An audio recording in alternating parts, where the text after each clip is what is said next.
छत्तीसगढ़ के गरियाबंद में एक लड़का उस वक्त परेशान हो गया जब उसके फोन पर विराट कोहली, यश दयाल और एबी डिविलियर्स जैसे दिग्गज क्रिकेटर्स के फोन आने लगे।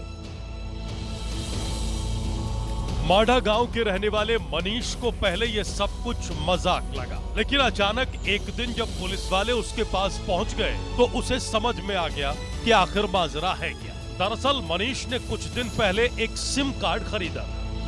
जांच में पता चला कि ये नंबर पहले क्रिकेटर रजत पाटीदार इस्तेमाल करते थे। मनीष ने बताया कि जब उसने नए नंबर से व्हाट्सएप इंस्टॉल किया तो डीपी पर रजत पाटीदार की तस्वीर नजर आई थी, लेकिन उसने इसे नजरअंदाज कर दिया था।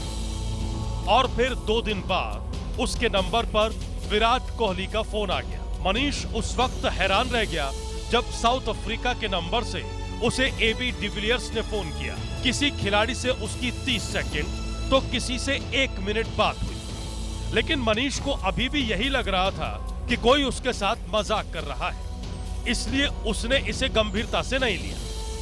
8 दिनों तक मनीष के साथ ऐसा ही होता रहा और फिर अचानक एक दिन पुलिस उसके पास पहुंची और सिम कार्ड बंद करने के लिए कह दिया। तब जाकर मनीष को पता चला कि जिन लोगों से उसकी फोन पर बातचीत हो रही थी वो तो असली वाले विराट कोहली और एबी डिविलियर्स थे। कल दिल्ली में विपक्ष के 300 सांसदों ने एसआईआर और कथित वोट चोरी के खिलाफ चुनाव आयोग के खिलाफ शक्ति प्रदर्शन किया और फिर रात में कांग्रेस अध्यक्ष मल्लिकार्जुन खड़गे के घर डिनर पार्टी हुई, जहां विपक्षी नेताओं ने एक बार फिर एकजुटता दिखाने की कोशिश की।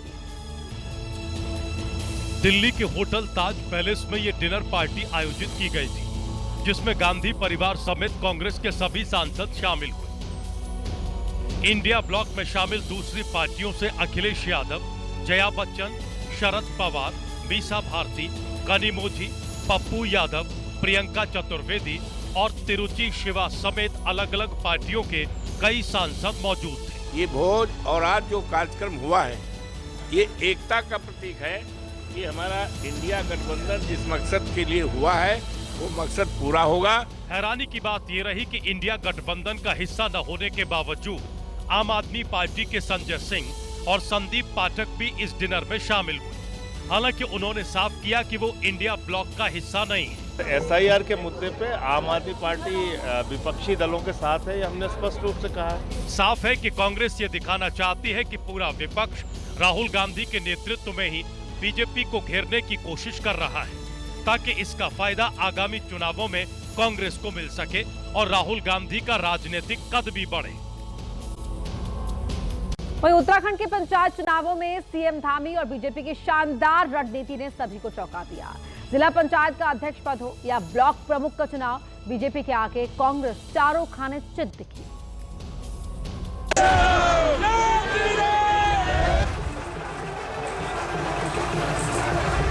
बीजेपी इसी उत्साह से उत्तराखंड के पंचायत चुनाव में उतरी और मुख्यमंत्री पुष्कर सिंह धामी की अगुवाई में बीजेपी ने ऐसा चौका मारा कि कांग्रेस पस्त होकर मैदान से बाहर हो गई। नामांकन के अंतिम दिन तो बीजेपी के पक्ष में माहौल दिखा। बीजेपी के 4 जिला पंचायत अध्यक्ष निर्विरोध चुन लिए गए, जबकि 11 ब्लॉक प्रमुख पदों पर भी बीजेपी के प्रत्याशी बिना किसी मुकाबले जीत गए। इसके लिए मुख्यमंत्री पुष्कर सिंह धामी और बीजेपी ने महीनों पहले से तैयारी की थी।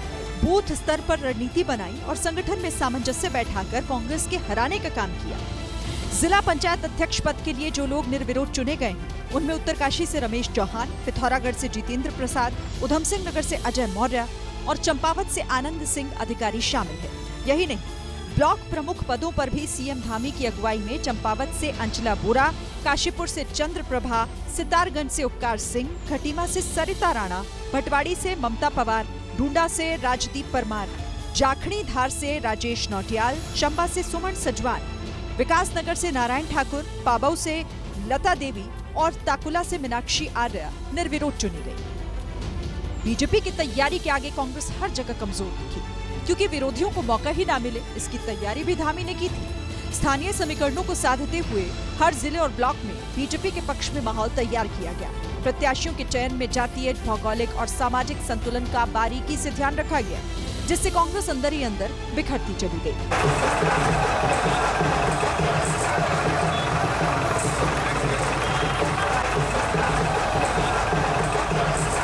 इस जीत में 2027 का संदेश है। इन नतीजों ने बता दिया कि बीजेपी का सिर्फ संगठन ही मजबूत नहीं, बल्कि जमीन पर पकड़ भी उतनी ही है। लोगों ने मुख्यमंत्री धामी पर भरोसा जताया।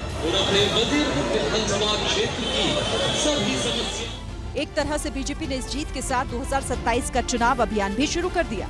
ये जीत धामी सरकार में विकास, स्थिरता और सशक्त नेतृत्व पर जनता की मुहर है।